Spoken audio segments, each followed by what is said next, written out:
Nah, the old voice. Where the have you been? Where have you been? Fucking Hogwarts. I literally feel like we haven't spoken to you in like half a year. Yeah, it feels that way. I haven't missed him.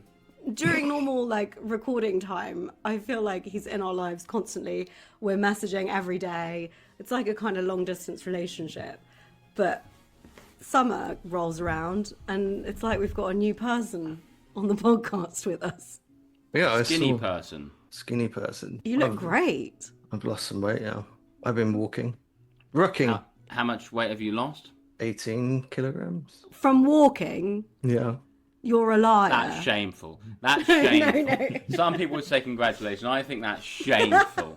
From walking. No, you there's no way. were so out of shape that you lost 18 kilos from walking. Yeah.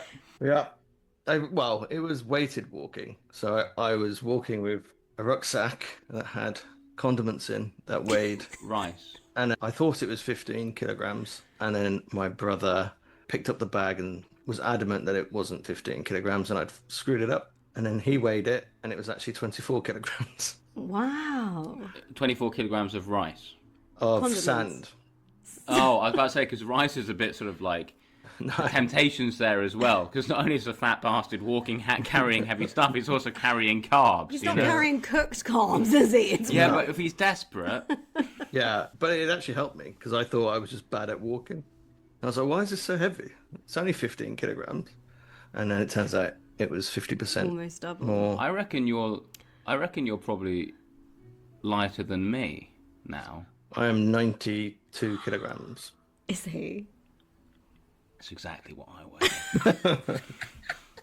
That's From incredible. Congratulations. That is so good. Well, I'm going to the gym tomorrow. I can't I'm have going to this. the gym The day he tomorrow. gets lighter than me is the day it's over. The podcast is cancelled. That's incredible. Congratulations. So is this an ongoing, do you do this with friends? Tell us about your newfound hobby. This is all on my Oh, own. welcome to our guest, Coach. Yeah. Coach has been walking with sand. Tell us about that, Coach. Is it for charity or are you selfish? It's selfish. It's purely selfish. It takes me 2.5 hours to walk. You do 2.5 hours every day. Well, I started off doing it every day, and now I only do it 4 or 5 times a week. 5 times a week. That is incredible. And you've lost this weight in how long? Since 15th of May. Do you not get bored of the June, roads? July, or August. do you, 3 months. 3 months. 18 No, I kilos. mix That's do you 6. drive to other places to do it so you're not walking on the No, same streets? I every mix time? it up. I mix it up. But Do you I just remember put a once- podcast on. He showed us a picture of a pig. He walked past some pigs on the Yeah, street. someone in was walking a Birmingham. pig. That was the most interesting thing. What Stumbled podcast upon- do you listen to? I mean, obviously, I'm goading you. Like, Just I'm audio- feeding you. No, just no. There's Oh, only one right answer. I re-listen to our old podcasts. Very good. Spritz and Scrums. I heard they're great. I've heard that they're all right. I've heard they've not recorded in a while, so you must have been listening to reruns. Well, we've been busy walking. Well, the listeners will be so happy because they probably thought you've died because it's been so long. But no, here you are. In the peak of physical condition, literally putting the two of us to shame. I am the fattest I've ever been, so Don't be yeah. No, you're not. Thanks, that's very kind, but I am. I don't know what the right thing to say. Because it could be like, no, you're not. You've been fatter before. Or is it like, oh God, and we've just lost half of our people. Right. Welcome back, everyone. Should we do the intro? Do we need an intro? Welcome to Spritz and Scrums. Oh, that's the one we. how do Only we do our this? fans are going to get this far on YouTube. Yeah. Okay. I'll just do a quick This is a 2005. Burger Mass goes brilliant. No, 2025 to 2026 Italian Rugby summary. Yeah. Welcome back, guys. Well, it has literally been I'm going to say at least 3 months. And shame to us. We did this last season and we've done it again this season. We basically just fell off a cliff. We didn't even announce that we weren't going to record a it's because final we were going to do episode. a final episode, and then all of a sudden it all went really shit, and not in our personal lives for Italian rugby temporarily, and we just couldn't bring ourselves to put on a podcast and just spout negative bollocks. But now we're back. we're back and we're going to do a summary before the next season. This is a summary of the season which has just gone, the previous season, before the future season. Now we're between seasons. So we're going to do a season summary. Doesn't he sound like, what's his name?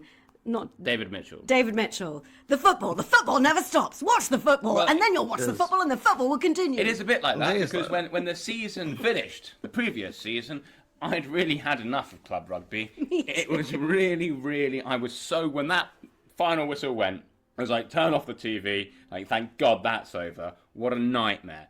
And then you're like, I never want to see it again. I'm done with it. And then you have the summer internationals. You're like, oh, maybe some international rugby would be nice. No, fuck that. Awful. But now, I'm starting to get a little bit of a tingle again. Maybe I think this could be the year. Yeah, we're going to Bilbao. We're going to Bilbao. Well, it's not Bilbao, but don't worry, I've already bought our accommodation for Lyon. Don't forget, we've already booked the hotel rooms. We have. We've booked them. It's the most mental thing I've ever seen the on my most booking.com. mental thing we've ever done. Planned something for 2027. Yeah.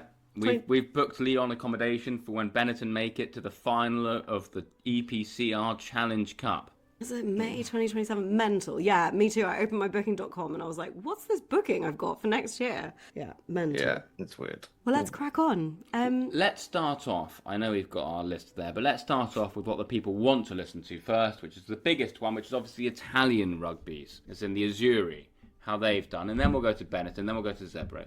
Then we'll go to the under-20s and the under-18s, then we'll go back to Benetton.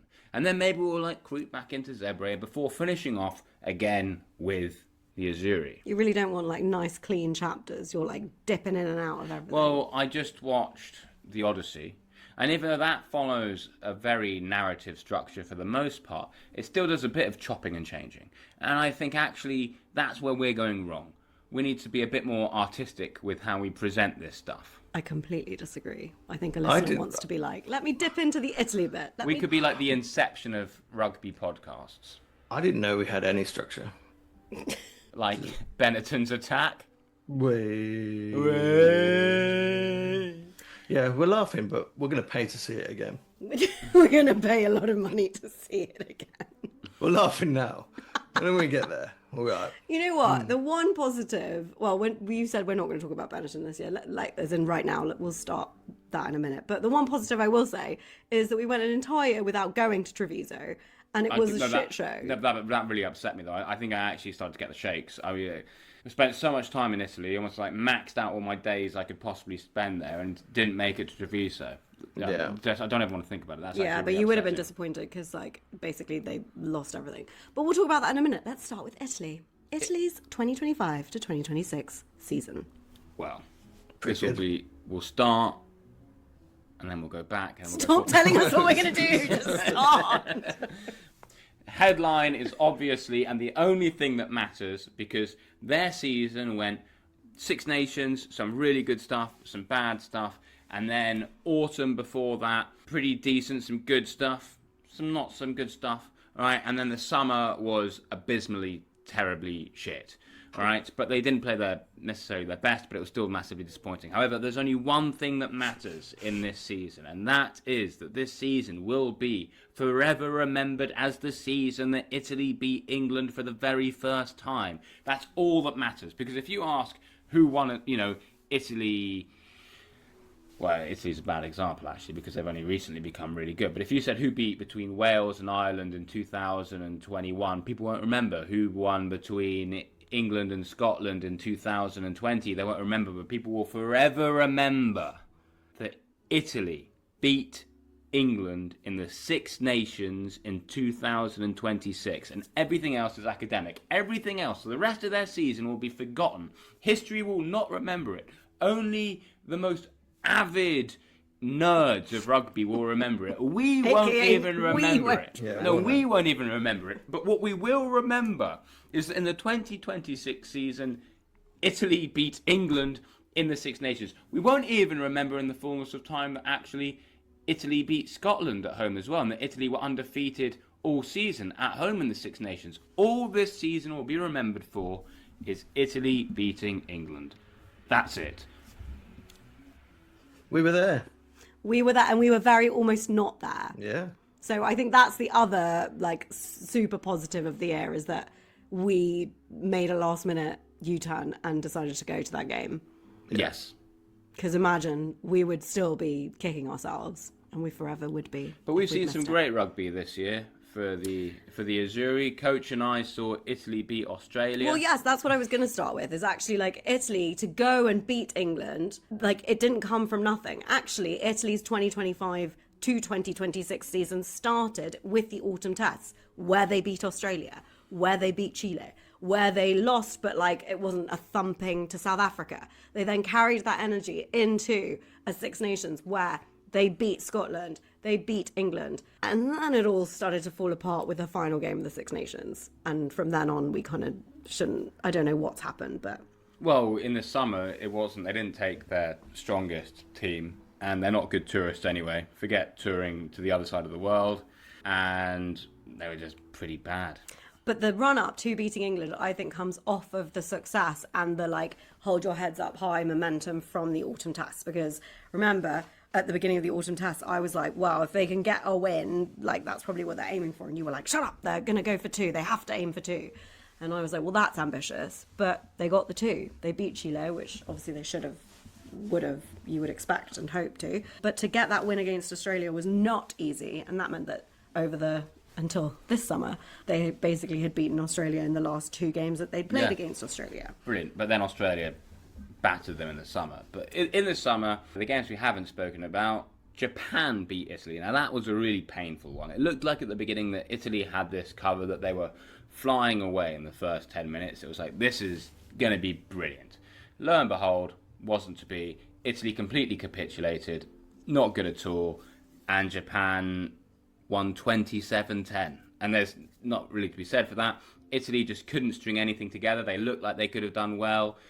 It was just dropping balls, loads of errors, thoroughly deserved by Japan, because for how long were Italy in the red zone trying to score against Japan and just kept cocking it up. Example, at the end of the first half, they just couldn't score the try they needed, and then gave up and kicked the sticks. New Zealand 47, Italy 10. Actually, it was Italy 17. Actually, it was a pretty good game, I thought, from Italy. I thought Italy actually played pretty well there, and New Zealand ran in a ton of tries towards the end and the second half, but the first half, Italy really looked like they were there to compete. Italy went up at the beginning of the first half.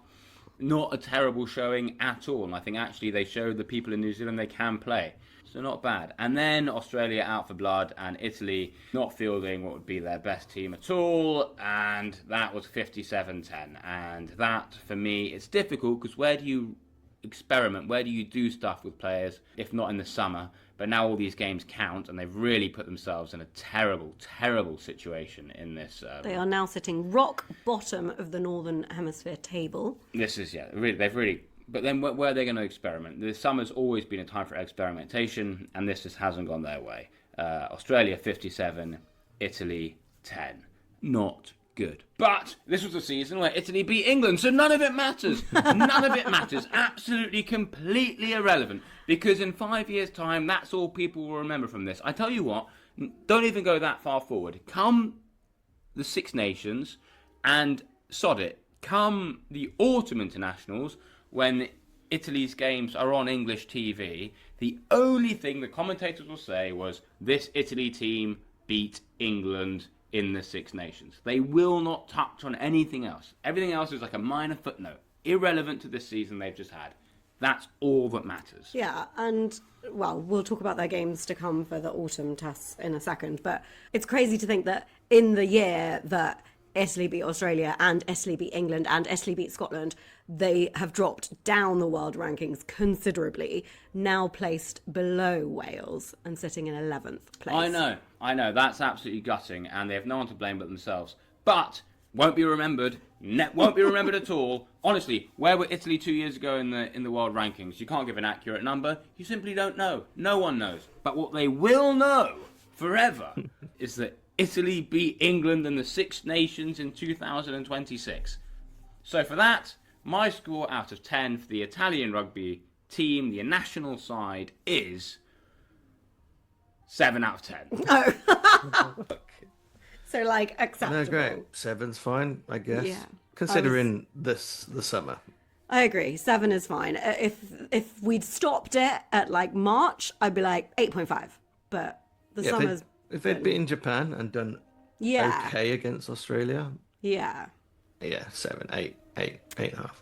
Yeah, but unfortunately, it's been the slightly. I guess Eddie's right. Like the summer's always been a time to like test things out, and they were missing basically every player who plays in France because they just didn't send them out because they were still sort of playing in France for the summer.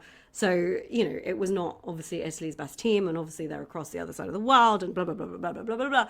However, the slightly worrying thing is like we have said, and we say it time and again, that the thing that's missing for Italy is consistency, and psychology is. It's free. He knows. This man's just lost 18 kilos from walking. It's free of charge. It's free. No gym membership. Yeah. Just a 50 quid bag from Decathlon. Well, that's quite expensive. Not a sponsor. No, it's free. If you did Decathlon, that's like, you could buy a canoe for that. I was going to say, and also not a sponsor, but you wish, right? Because you love a bit of Yeah, Decathlon. I love Decathlon. It's my favourite shop.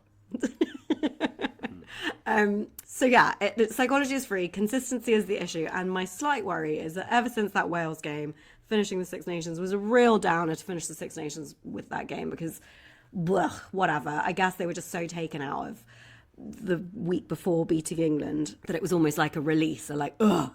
And with that, came like a... But the worrying thing is that they haven't really found their form since then. Yeah. And my concern is next year is the World Cup. Okay. What? Is it? Is it? Yeah, guys. We're in 2026. Next year's the World Cup. Is it? Look at them. Look. If we put this on YouTube, please zoom in on both of your faces. What the fuck? It Next is. year is the World Cup, guys. Yes! The World Cup was like 2 years ago. Guys, I could have sworn it was 2 years ago. the World Cup is in 2027. We're now on the 18th of August, 2026, right? Look at their faces. Actually, that's... Wow, okay. Well, I'm glad people watch us for our knowledge. Yeah. That's insane. Yeah, it Okay. snuck up on us. I agree. I also was like, okay, it's not next year. And then I was like, no, fuck, it's next year. My point being, we have a year to get our heads out of our asses. And My concern is really with the attack. This Garbisi, Brex and Cello is not giving such variety. Obviously, Menoncello can do actually anything, and he's a beast, and we love Brex, etc., etc. We all know this, but there's something. It's proving a tiny bit predictable. Yeah. Not super penetrating. Obviously, Menoncello can penetrate through anything, and actually, Brex, since he's gone to Toulon, which is very sad, has been penetrating very well. But there's something about this Italian attack which isn't doing it. That concerns me deeply, which is part of my 7 out of 10, because I'm a bit like, they're going to have to come up with some new good stuff. However, new good talent coming up. Capozzo is obviously a difference maker, so having him makes all the difference. But Todaro never really got his showing. well, for no, he Italy, didn't at all. because of injury. But then also we've now got Tardaro. Malik Faisal as well, showed some real quality down south. Also made some horrific errors earlier on, but then he really showed his quality, and there's stuff to be excited about. And he's there. also off to Northampton. So So there will be 7 Italians in the Premiership wow. next season, which is the same as this year. However, the difference is they're all at 2 clubs. And which is really exciting about this is that Northampton have just taken 2 extra ones as well. They've taken Malik Faisal, and they've also taken Ion Nicolai. All right? So now they've got 4. And they're not some scrambling, struggling Premiership side. They are the Premiership, or the Prem, as they call it now, champions. They are the best side in England. And they are taking Italian youngsters, which really shows, like, whatever the man in the pub thinks, whatever, it's irrelevant. Yeah. The best club in the country is going out of their way to buy young Italians because they think they are going to be able to win them a Champions Cup down the line. And same thing for Exeter Chiefs. I mean, obviously, they've got their 3 Italians, and they absolutely love them. They absolutely love them. The Italian trio. Zambenin, who's exploded into the Prem. Obviously, Stephen Varney, who's playing really, really well. And obviously, Ross Vincent. So, 7 Italians in the Premiership, all at 2 clubs, who actually played that was the Premiership final this year, were those two clubs. So I think that's super, super exciting. Yeah. And then also, you've then got 12 Italians in the top 14 now. So that's it's great. That's a lot. It's so between incredible. 12 Italians in the top 14 and 7 in the Prem, that's 19 players outside of Benetton, outside of Zebre, plying their trade at top flight. And I would say at least European 15 rugby. of them are like first choice Italy national team like players, as in they would make a squad, an Italy squad. So that's banging. Think back, like even 5 years ago, before we started this podcast, like COVID times, there were like no Italians basically in the UK, none really. Yeah. And 4, 5 in France. So like it has exploded post-COVID. So that's super exciting. Super exciting going forward, and it's just... Yeah. Italy's games, the next Italy games will be obviously in November, where this Nation Series culminates in a big finale at Twickenham. And they will be playing in Italy beforehand, South Africa, Argentina and Fiji. I think they should target 2 wins. Maybe they could target 3 wins. Well, yeah, I mean, those are tough games. I mean, they are genuinely tough games. It's very exciting autumn. There is the risk there that they leave with nothing. There is the risk, a real genuine risk there that they leave with nothing. There is also a real genuine risk. I mean, we're now going quite deep into this, and this will be something we talk about, obviously, once the season kicks off. But there is also genuine risk that they win a game and still come bottom of the Northern Hemisphere table. So But I don't think people are going to care too much about that. It's the individual games, and it makes the games exciting. However, really, South Africa, give it a go, and then to beat Argentina and to beat Fiji, that's really what Italy are aiming for, and they'll be targeting those as wins. And However, this they can Italy easily team, go the other way. But this Italy team should win them. They should be targeting them as wins. Yeah, they're not turning up to make the numbers. Both those games, Fiji, you think Italy at home should be favourites for that. And then Argentina, you'd say Argentina would still be favourites for that, but Italy will be turning up to win, and anything less than a win in that game will be bitterly disappointing. So very, very exciting. TBC, you guys will probably attend a couple, I expect. Yeah, Argentina probably. Nice. I think Fiji. Was that in Ordinary? I think South Africa's in Turin again, and then I think I it's don't know which the other one's way in around. Genoa and which one's in Udine. I have a feeling Genoa might be Argentina and Udine might be Fiji, but I'm not sure. But there we go. I think you're right. I think a 7 is probably fair. The last couple of months have just been a bit of a shit show, so it's really brought that score down. Because otherwise, as we say, it's the year that Italy beat England for the first time. But as for places to go and watch rugby, I think Udine would be my favourite out of those 3. I was surprised by how much I enjoyed Udine. I've never been, and I shan't be able to go this year either, which sucks. But anyway, as we said, 2026, the year Italy beat England for the first ever time in the Six Nations. I don't think you can say that enough, because now it's happened, it's just a fact. But if you said that a year ago, people wouldn't really have believed it. They would have bitten your hand off for it. People would think you were high. 2 years ago, Italy had never beaten Australia? Am I making this up? No, I think I'm right. They beat Australia. They'd never beaten. They'd never beaten the All Blacks, England, and I thought Australia was... Oh, No, maybe they did have a beat. They beat Australia for the first time about 4 or 5 years ago in Genoa. And then they beat them again. Oh, no, that's the one I'm thinking of. That's why I'm saying it was back-to-back victories over Australia, right?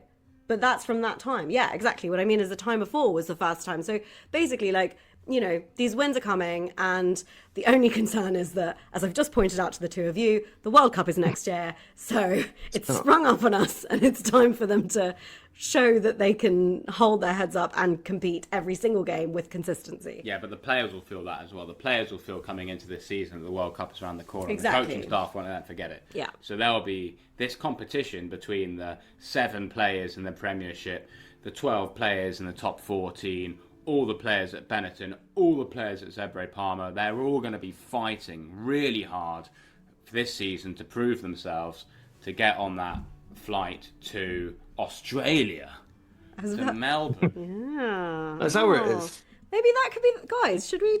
No, it's too soon. It's next year. We're not going to Australia, no. I didn't know it was on. You didn't know there was a World Cup I next haven't year? budgeted for this.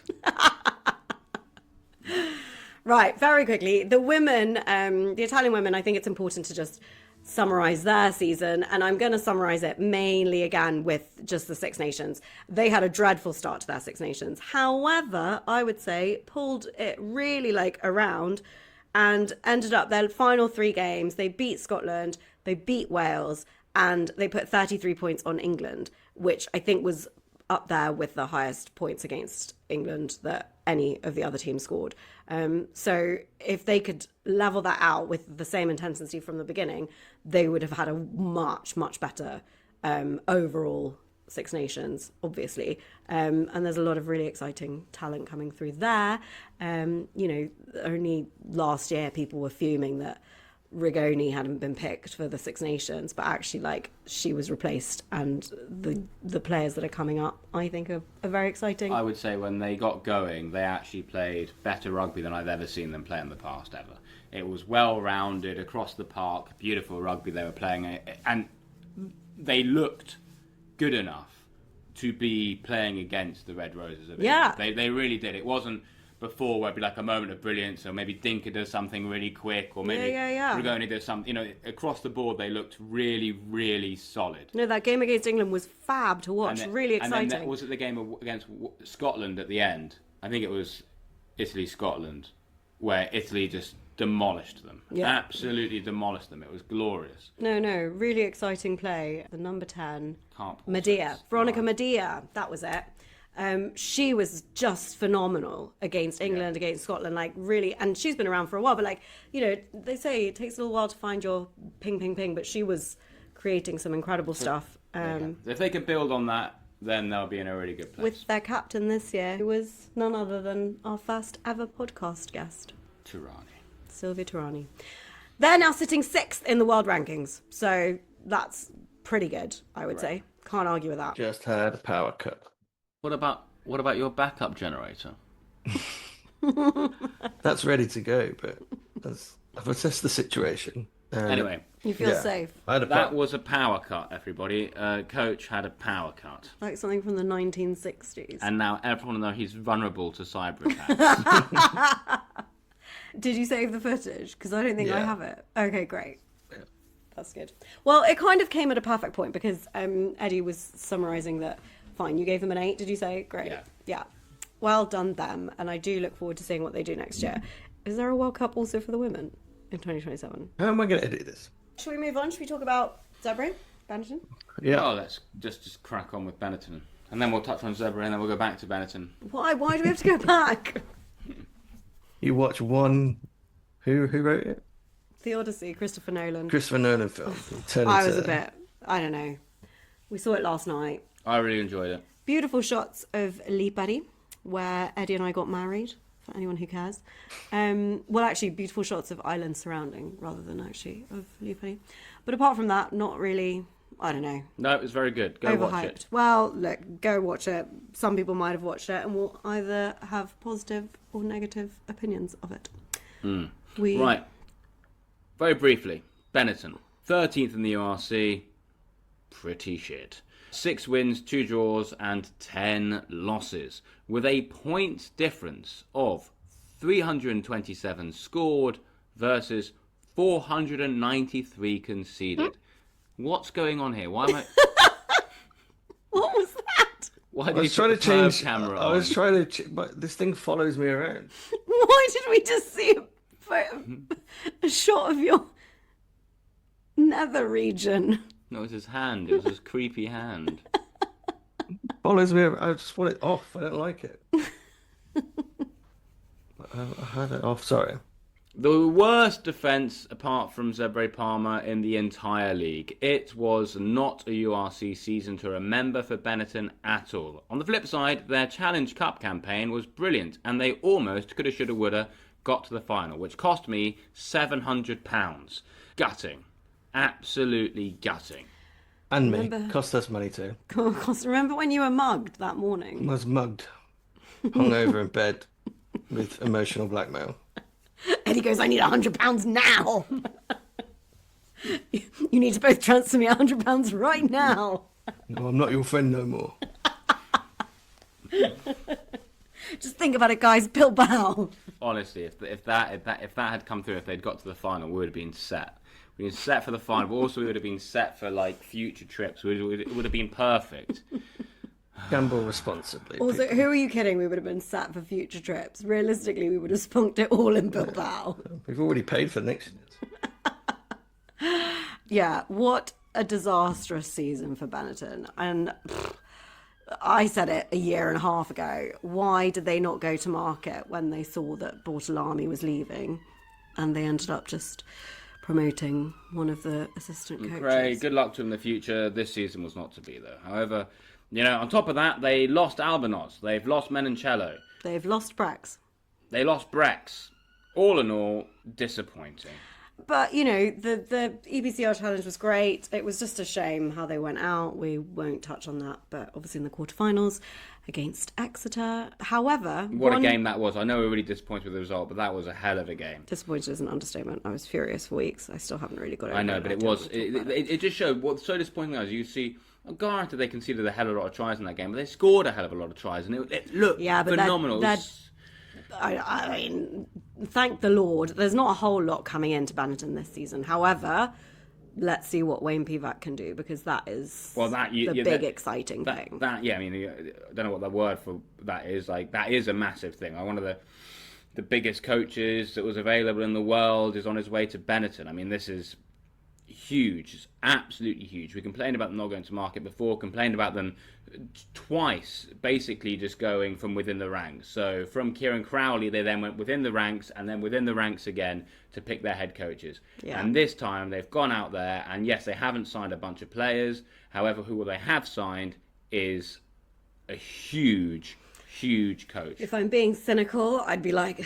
feels a little bit late, because you've now lost some banging players. They are where they are. We're going to watch it. We can't just turn it off and go have that attitude. They've got great players, as they showed when they played against Exeter and some of the other massive results they had. Yeah. So it was really like a barren wasteland of shit show games. But then, out of nowhere, they'd pull out some absolute cracking games. Also, they had an injury list as long as my arm. Yeah. So... just again, the defence was abysmal this year. Abysmal. Some of the batterings they got were unacceptable batterings. I think that really hurt. So some of the games that got away from them, but some of the absolute tonkings they received. One notable thing that I think needs mentioning is that Jacob Umanga finished top point scorer and try scorer in the EPCR Challenge Cup, even though he played 2 fewer games than the teams that then went on to be in the final. Still, I think that's massive. So well done him, and we've still got him, and he's just got married. Congratulations to him. But yes, apart from Pivac, there's no big signings really worth mentioning. We're getting our mullet back, but we're for getting half the the mullet season back. When's he coming back again? I think from the start. I think so. Yeah. But I think they're sort of doing their team building up in the mountains, and I didn't see him there. So he'll be available when he's ready from the Queensland Reds. It's a really great business they're doing there with the player exchange. I love it. Yeah. I absolutely love it. But yes, to be seen what Benetton can do this year. I mean, I am excited. I always am. We shall see. Who knows? Because we know what the players are like, and we've always said, Coach said it a million times on the podcast last year, it's not a personnel problem. They've lost a world-class player who everyone knew was going to go, and good for him. Off he goes. And you know what? In the fullness, that's actually brilliant for Italian rugby, because he's going to go to Toulouse. They're going to treat him like a god. He's going to get absolutely everything he needs. He's literally going to be like Achilles over there. And then when he comes back to Italy, he's going to be even more trained than he would ever have been at Benetton. If not for nothing else, just for the fact that they'll have different coaches who will be, when they bought him, would have looked at what his strengths are, what his weaknesses are, and how they can fix it. He's, superstar material, and he needs to be playing at Toulouse. Yeah. I wasn't just talking about him. Benetton, we're talking about them winning the Challenge Cup, but he's a player that should be winning the Champions Cup. Yes.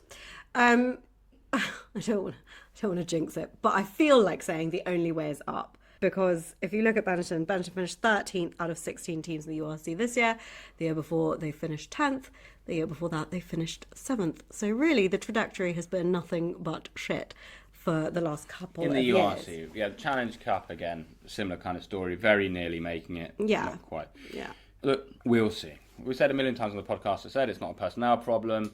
They're being made to do weird things. They're not really humming. So let's see what Wayne Pivac can be doing, because he's not going to be coming in there without ideas. No, you're right. And actually, it has felt like for a couple of years now, not just this season, like there's been real tension and real issues with the person at the top. So we need a person at the top that can actually unite a team. And Wayne Pivac's also come in with a couple of his own guys as well. A young Welsh attack coach. I can't remember his name off the top of my head. I forgot to look it up. But the biggest job this guy's ever had, former Welsh international. And Wayne Pivac said, I want the job, but I want him to be my guy. That's what you want from someone coming in. Someone who's got solid beliefs about what they want to try to achieve. We can only be excited. Only be excited. And I think the plan is to go out and see one of the first games at home this season, end of September. Yes, Yep. I would absolutely love to do that. I'll be Let's there. do that. While Get it's out there still while it's hot. hot, He'll yeah. be there, will he? He'll be there. Ooh. I'll be going a lot. I'll be going a lot. Will you? Yeah, it's only up the road, isn't it? On the train. From Solihull. From Florence. Excuse me? I'm moving to Florence. Excuse me? I'm moving to Florence in a couple of weeks. Excuse me? A couple of weeks. Yeah. 5th of September, I fly out. Are you serious? Yeah, finally going. This needs to be its own chapter on Spotify. Coach's big news. Yeah, after a long... The I'm in 5th of an hour September. in. That's Yeah. the day we get back from Sicily. We come back Well, here. if everything goes according to work time frames and stuff, there's events I need to be to. But I think I'm flying out 5th of September to Rome, and I'm going to do a week and a half in Rome, because my flat in Florence isn't ready till the 15th of September. And He's got a flat in Florence. And it's at a 2-bedroom flat. No, to one bed. I could, honestly, finding a flat in Florence without being in Florence is impossible. Yeah. Wait, and you've done it? Yeah. Congratulations. Yeah, so I'm there till December. Christ. Like, it's all ticking along. Well, for good for coaching. you, Coach. I'm so glad that life is going your way. That's fantastic. No, it's not like I needed you to have a crap life to make myself feel better. It's not like that at all. No, good for you. That Good is for so you. exciting. Well, we're going to be in Italy from the end of September. So yes, let's meet up in Treviso that weekend and go from there. Yeah. That's very exciting. So yeah, Rome for the first 2 weeks, and then I get the train up and then ditch my stuff. I can't wait. That Well, is here you go. exciting. This is a world exclusive, ladies and gentlemen. Coach has just announced that he's moving to Florence in 2 weeks' time. Yeah. I'm there till December, and then for tax reasons, and then I make up my mind what I want to do next. Any single ladies, please, or friends who have single friends in the Tuscan region. Yeah, or alcoholics, Any, like just hang out. yeah, he'll take them all. Yeah, company, friends. Friends who enjoy carrying bags of rice up hills. Plenty of lovely hills around Florence. Oh my God, you can get such good rucking walks in. I don't think my bag's coming or my rice. So Oh, we can get I'll have to- rice in it. Is there a decathlon in Florence? I'm sure. Well, then we'll be fine. We'll be fine. We'll be fine. We'll be fine. I'm there till December, so I'm That gonna have is a so exciting. Well, 3 months. when we do our first episode of next season, which will be in a couple of weeks, we should do our seasons vision board dreams, and I think coaches should be to get decathlon sponsorship for the podcast. Yeah. There we go. Or let's see if any of our listeners are in Florence, and then they can message us and be like, "Come play rugby." He needs, anybody who knows about like rugby clubs in Florence, people who can hang out with coach, help him learn Italian. I've already mapped out the Irish bars. Well done. From my last reconnaissance mission. Good. But there's one near my new flat as well, so I need to I check am that out. so excited. Oh my God, it's actually happening. I'm blown away. I cannot wait. Can't wait to go visit him. I can't wait. I'm just annoyed it's a 1-bedroom flat. What do you want him to do? I Florence is couldn't find a crazy. flat. Also, Florence is a crazy. 2-bed flat is like a lot of money. I think Florence is Where more... am I going to stay? I have a feeling that Florence is more expensive than Rome, or at least as expensive as Rome. I wish What I got a about studio now. me? What I'll about get a blow-up me? bed. You can get a hotel. It's that quiet time of the year. Right. Well, Florence, you know what's not far from Florence? I mean, I don't know how close it is, but Parma. Parma, not that far, I don't think. Yeah, On Parma. the train. Yeah. Isn't there like a big weekend? 20? There might, Yeah, yes. so there are a couple of, I can't remember off the top of my head, but there are a couple of what we would call Super Rugby weekends where you can go see both clubs in the same weekend. Yeah, which we will be doing now that apparently our best friend is living in Italy. I mean, you can only sleep in the floor. It's fine. Yeah. Round 1 is a Super Rugby weekend. Benetton on the 25th, Zebre on the 26th. There we go. So end of September. Perfect. That's perfect. Right, well, we're definitely doing We'll that. be doing that. Great. See you then. So let's turn our attention to the bottom of the URC table this year and look at Zebre. Did we give Benetton a vote for the season? Oh, 6. Yeah, I can't No, remember. 4. 5. Yeah, no, you're right, actually. You know what? Yeah. Because the Challenge Cup, they did really well, but that was like, everything else was just so bleak. And Yeah, it was bleak. Yeah. It was bleak bleak, and like there was no point watching any of the URC from like basically Christmas because they cocked up the first half and it was only getting worse. 5 for the no, we can't put the challenge. I don't think we can put the Challenge You know Cup on what? the same level as the URC. Coach is right because yes, It's a they did. 4. They really pulled out some good games in the Challenge Cup and they could have got there, but at the end of the day, they didn't get there again, and they haven't got there when they should have got there in the past. So what's that?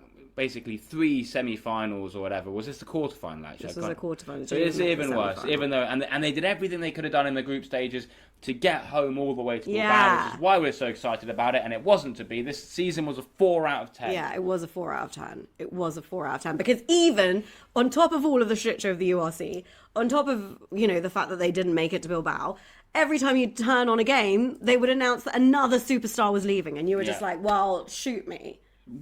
Second worst defence in the entire league when the head coach was a defence coach, and won 6. But if we're brutally honest, 2 of them were against Zebre. Yeah. So battered by all the Welsh clubs. I don't think there was a Welsh club out there that didn't batter Benetton. Nilled at Glasgow. They nilled by the Scarlets as well. I mean, absolutely abysmal. Yeah, 4 out of 10, and that's generous. You were going to give them a 6. Well, because I was just thinking about the great games in the Challenge Cup, but that's not a season though, is it? That's just 1 or 2 matches. Exactly, it's not a season. You can't put them on a par. Yeah, for there was the URC. Munster game, but it's just like, that's fine. But Not enough. you Not can do enough. that, so No, why but don't you do that's it? why the 4 out of 10 exactly. That's why the 4 out of 10 is even more legitimate because it's not like these guys are struggling. They did as well as they could. It's like you showed a couple of times that you really can be winning this, and you should be right up there. And then you've just decided to capitulate continuously over and over and over and Can over I again. say that I haven't heard this anger for months, and the minute we start talking about Benetton, it comes straight back. No, I'm glad I said before because I think we forget how pissed off we were. Yeah. And the reason we didn't podcast for the last couple of weeks was out of rage towards them. It shouldn't be forgotten, but I think they're going to have a good season. I think with a new coach and stuff, but still. I think the interesting thing is this. Can you hear the? Yeah, I can edit this. Brixton. It's Brixton. I can clip it. We got to work with what we're given with Brixton. I think the thing thank God that there is a new coach coming in because for better or for worse, it's gonna mean that things change. It can't be the same as what it was last season. Shit's really gonna get ripped apart and it'll either be even worse, which feels kind of crazy to think, but it could be. But at least we'll be interested, right? We'll be like, how, where are we going with this? Imagine if they'd stuck with the same coach and we were going into another season kill me. So I'm excited about the opportunity. If you're an ambitious coach, which I think he is, and you see Munster, you see Exeter game, you're going to be like, why aren't we doing this all the time? All I've got to do is bring that out of them. Yeah. It's going to be a great season. Let's go. I like it. Let's go. So let's. I mean, these are some of the seasons. No, we don't need to talk about it. No. Oh, just for the sake of this, right? Because we're about to slag off Zebre, and actually, I think Zebre, Benetton this season lost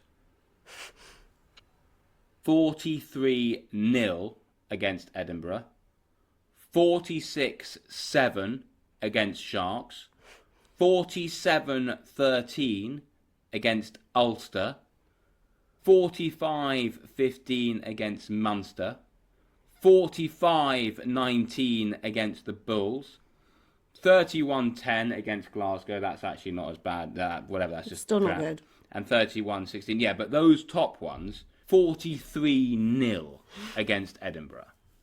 Yeah, and then they can do that against Munster, and you're wondering, this is Remind me where personnel McRae problem. was from again, and what his old club used to be. Conspiracy.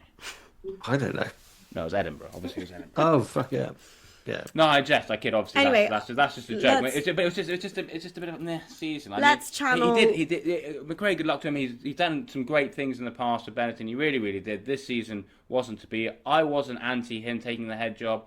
I was excited about it. But at the end of the day, it just didn't happen. Didn't function. Something going on. Yeah, it just wasn't. It wasn't right. It wasn't right at all. Yeah. But let's channel coach's energy. He says it's going to be a great season. I think it will be a great season. I think it will be a great season. And you're going to be able to go basically to every game you want. Yep. Get trained So up. cool. So I'm cool. going to enjoy my time. Because I think Florence to Venice is on that line that's actually really quick. Yeah, go straight. Yeah. Go. Go You go Turin, you go Yes. Udine, Oh my Treviso, God. Parma. Then why did you just single out one of the 3 games? Just because I thought that was the Argentina game.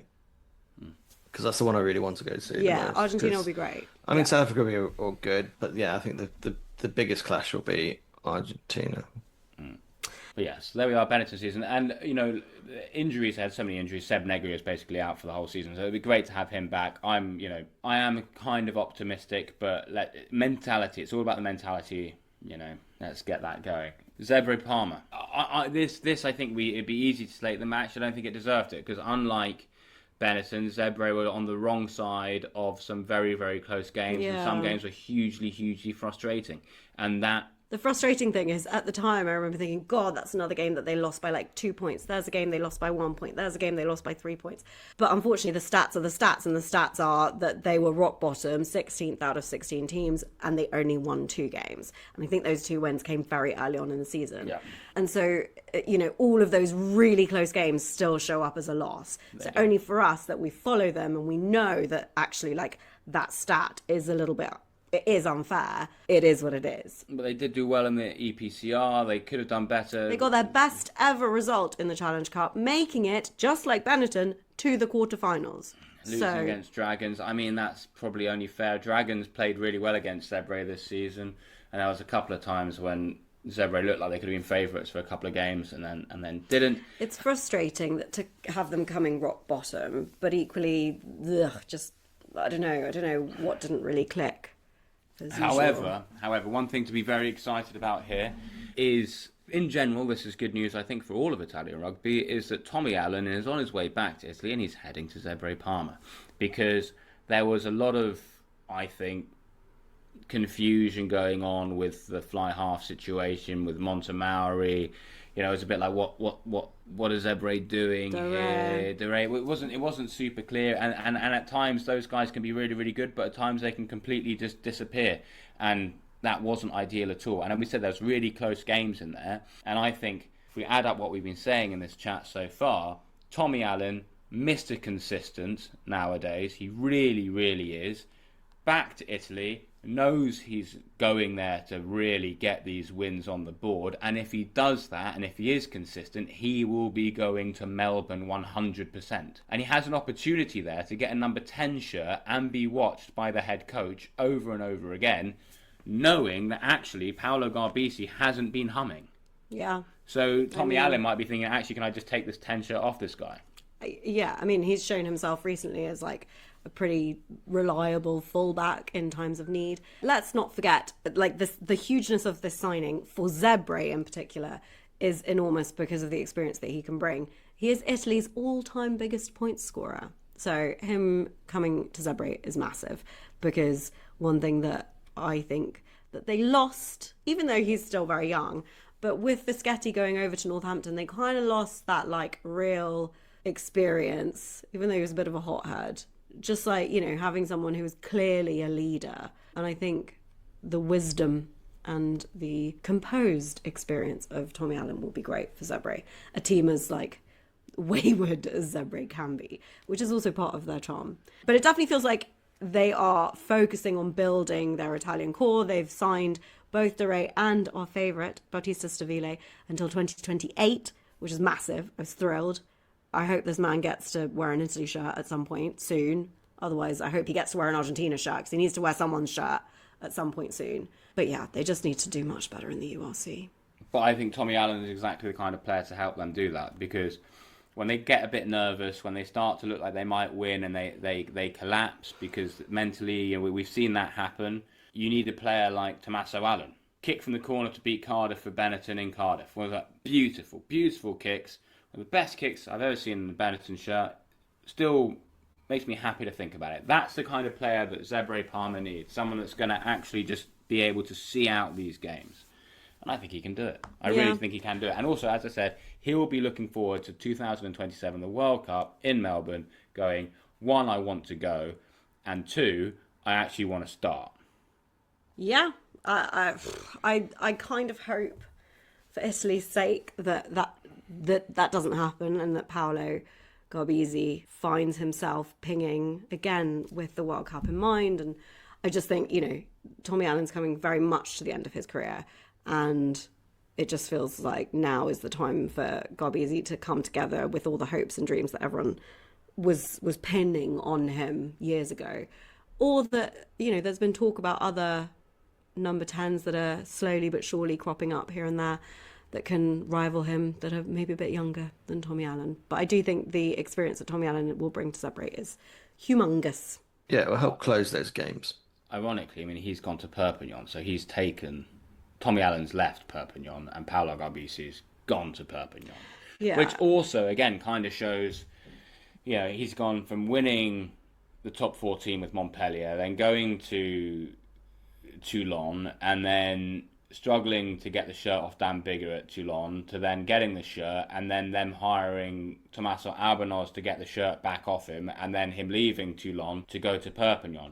So he hasn't exactly been flying in the top 14. And to be perfectly honest, when we heard that Albanos was going to Toulon, we were like, this is the swap.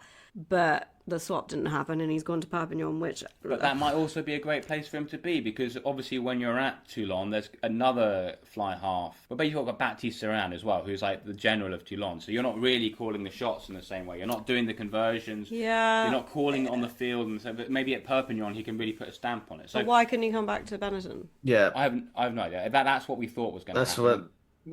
It's good he's gone to Perpignan, but I couldn't give. Who cares about Perpignan? No, yeah, I kind of agree. And also, I think it's...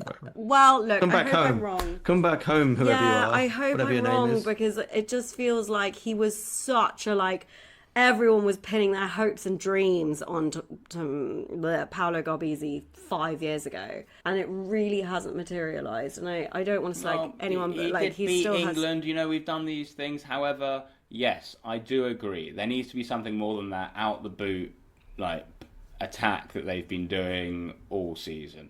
However, I don't think Italy are in a bad spot for that, because he'll get all the games he needs at Perpignan. Tommaso Allan will get all the games he needs at Zebre Parma. So I'll have 2 guys consistently getting action at fly half at their 2 clubs. And then on top of that, you got Leonardo Marin, and then the other Italian fly halves knocking around there as well. So, De Rey, etc., etc. There's enough going on there. Yeah.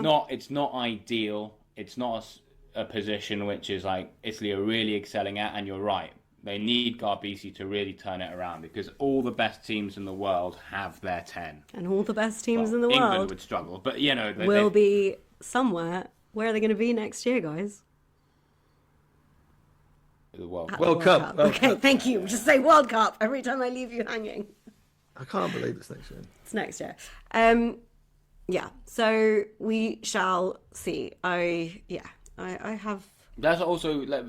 Zebre played some of the most exciting rugby. So even when we're watching it, sometimes they're losing, and it's they're really going at it. This is great fun. So what's your report card for them? 7. 5. Whoa! 7? Actually, no, because the EPCR, we could say Best the same thing. ever result in the EPCR, let's not forget. They kept losing games really quite closely. So I couldn't really be angry at them for that. Yeah. I wish Benetton played with that. No, we kept saying that, didn't we, all season? Let's not us forget. Yeah, I don't want to shit on Benetton all day long, yeah, but we did. We kept saying, so close. God, if only they could, I'm way more excited watching Zebre lose closely than like showing up and seeing this Benetton team. Yeah, I was season. thoroughly entertained by most of those Yeah. games. Yeah, you're right. Fine, I'm going to give them... And they haven't got the facilities that Benetton has got. They haven't got the thousands of players, this, that, and the other.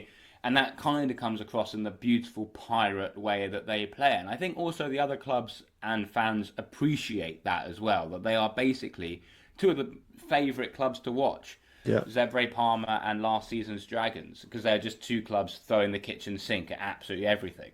It's not about the Dragons this season, this podcast, but I will say I really enjoyed Dragons last year. And I was, albeit it came at Zebre's expense, I was happy to see Dragons do well. There's no arrogance in Dragons. They are like die-hard rugby people. Well, I was going to ask, it's not this year that the Welsh clubs are going down to 3. It's from next season, right? Yeah, I mean, if you just put these results in, I know they will count. So they got a losing point off Benetton in Treviso, and then they got a losing point off Glasgow Warriors. Yeah. That's not easily done. And then Dragons. They lost to Dragons by 3 points. And then Edinburgh they lost to by Edinburgh by 1 point, and then they lost to Dragons again by 1 point. So there's enough games there that could have really flipped around. And those 2 3-point games, 1 point games, that's what Tommaso Allan is there for. That's what I mean. I think they gave me a good season. And I've enjoyed watching them, so I'll give them a 7. Fine, 7. I mean, I'm not going that high because, as we just said, like, as impressive as going as far as they ever had in the Challenge Cup is great. It's obviously not as important as how they do in the URC and coming rock bottom. But I agree. I'm going to say... I'll give them a good 6. Yeah, I think actually 6. Because they'll know that those results didn't go their way and that matters. But we're not looking at a team like we have in the past, years gone by of Zebre, where it's like they're looking for maybe 1 win or 2 wins if things go well. There they got 2 wins and shit didn't go well. They're in there with games. Yeah, fine. Yeah, a 6, a solid 6 I will give them. And we'll be going to see them in like a couple of weeks once Coach is living in Florence. So we'll see you there. That's it. That's basically it. Under 20s, Italy in the Six Nations didn't do particularly well. It was a bit of a disappointing one because they messed up the beginning of their campaign, turned it around, but it was a bit too late. And in the World Cup, similar story. Ended up, I think, 9th in the World Cup. They battered Japan. They battered Georgia. They lost to Scotland, which was disappointing in the Six Nations and in the World Cup. And then just lost to Ireland, which was frustrating. I think that's correct. I'm just trying to remember that off the top of my head, so forgive me if it's not. But big news in Italy under 18s, though, so fear not. Because big news. 2026 was again another year when Italy under 18s beat England under 18s. Italy under 18s were undefeated in the under 18 Six Nations tournament, which is slightly different to how it is for the other age groups, because it's like a sort of festival more than a round robin kind of thing, where they absolutely demolished Spain, who were in it, and then they demolished Scotland, and then they put over 40 points on England under 18. Mental. So, Stephen Aboud, you're welcome back to Italy, because that is beautiful. They didn't just beat Italy under 18s by a bit. It was not a close game. They absolutely demolished them. Which means that in the rankings for the under 18s that we saw yesterday, it currently sits South Africa A team, is it? South Africa B team, and then Italy under 18s. Fantastic. Fantastic. So that's very, very positive. Very, very positive. I mean, what's not to love about that? Yeah, South Africa under 18s, then South Africa A under 18s, and then Italy under 18s, followed by England, New Zealand, France, Argentina, Wales, Australia, Spain, etc., etc., etc. So basically, South Africa under 18s, closely followed by Italy under 18s in the world rankings for the under 18s. Amazing. Amazing. It's going to be a good year. It's going to be a good year. 46-26 was how much Italy beat England under 18s by. 46-26. And you could say that, okay, that would be a weak England year and maybe a strong Italy year, so how many of those players are going to go on? But it's going to be a good year. Yeah. This man's moving to Florence, lost 18 kilos, loves carrying rice up hills. Yeah. Women, watch out. Women, watch out. I mean, in the nicest possible way. I feel like you were not listening to that. And on that bombshell. What made Coach mad this week? Nothing. because nothing. He's living his best life. We haven't really done anything, and I know nothing's really annoyed me apart from general world politics. But no, everything's We fine. won't get into that. Yeah, we're really not doing that. See, he's not mad. When there's no rugby, he's not mad. And maybe that's a lesson we should all take, listeners. Well, also, when there's no rugby, he seems to be losing a shitload of weight. Not watching rugby or knowing that rugby exists might be good for us. We did often have this. Did we talk to you about this? I don't know if we spoke about this on the podcast. We probably did. Of like when it was a real disaster period during that rugby this season, just kind of going like, ugh, we chose to follow this for the joy of it, and just. It wasn't even during the disaster bits. It was like I felt sick the day before Italy-England. Yeah, it You was. feel it stressful. in the air that Italy. I wouldn't go that far back. I mean, it was fine. That was good. That was good nerves. You've just been too nervous. But I'd say towards the end of the season, I was like, oh, No. what is the point of this? No, because but that's a different thing. That's not nerves. That's just like, oh. Yeah, that was like Whatever. disgusting. Like, Yeah, it was. Yeah, but it was all. Yeah, you're right. Because like the stress of a game, like the quarterfinals, the Bilbao fund, all of that. It was just like, why are we doing this to ourselves? Why don't we go and enjoy the theatre? Which we have been doing, haven't we, Coach? yeah, We have. went to an incredible show that I've inflicted on many people. Yeah. Yeah, If brilliant. anyone's Well- in London, go and see Cyrano de Bergerac. On until the 5th of September, the day that Coach leaves for Florence. And I don't know if that's a coincidence or not. Yeah, Right, I feel like this has gone on for a long time. So Well, it has, because we haven't been together for like 3 months. And you've wanted to dip in and out, back and forth, like some sort of Yeah. Christopher Nolan epic biopic. and there was a power cut, and there's sirens. Yeah, yeah. However, I think, Coach, you've got some news for this coming that season. sounds like a really poor man's Odyssey. There was a power cut, some sirens, The internet went down. a whirlpool in my whirlpool. bathtub. Someone betrayed me. What have I got to announce? Oh yeah, we're gonna have a website soon, Woohoo. and we're gonna be on YouTube all the time. Yes. Ooh la la. For the, like, after 3 years of saying, guys, we're going to start putting these on YouTube.